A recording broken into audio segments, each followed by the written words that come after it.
તો લોકસભા ચૂંટણીની તારીખ જાહેર થતા તમામ પક્ષોએ જીત માટે એડીચોટીનું જોર લગાવવાનું શરૂ કર્યું છે।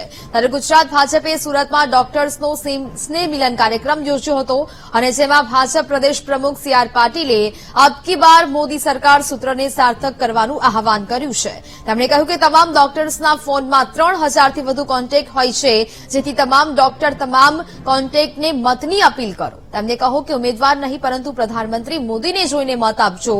જો કોઈ ઉમેદવાર યોગ્ય કામ ન કરતો હોય કે યોગ્ય જવાબ ન આપે તો મને જાણ કરજો। હું તમારા વતી આ વાત પ્રધાનમંત્રી મોદી સુધી પહોંચાડવાનું કામ કરીશ। મારી વિનંતી છે આપ સૌને કે આપ સૌ આપના મોબાઈલમાં 500, 1000, 2000, 3000 આટલા નંબર સેવ થયેલા હશે, છે કે નહીં? આ નંબર તમે આવતીકાલથી આ દરેક નંબર ઉપર એ તમારા મિત્ર હશે, તમારી સાથે ભણવાવાળા મિત્રો હશે, તમારી સાથે બિઝનેસમાં પાર્ટનર હશે એવા લોકો હશે, તમારી સાથે ધંધામાં જોડાયેલા લોકો હશે, તમારી હોસ્પિટલ સાથે જોડાયેલા પેશન્ટ પણ હોઈ શકે।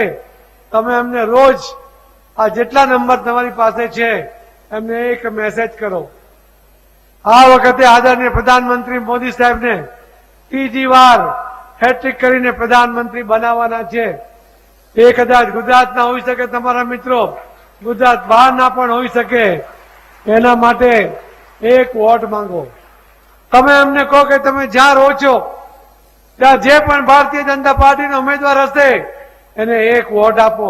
તમારા મિત્ર કદાચ તમને કહી શકે કે ભારતીય જનતા પાર્ટીનો જે ઉમેદવાર મારા વિસ્તારનો છે મને પસંદ નથી, મારો અનુભવ એના માટે સારો નથી, ત્યારે તમે એને ખાતરી આપજો કે તમારે મત આપવાનો છે, મોદી સાહેબને જોઈને મત આપવાનો છે।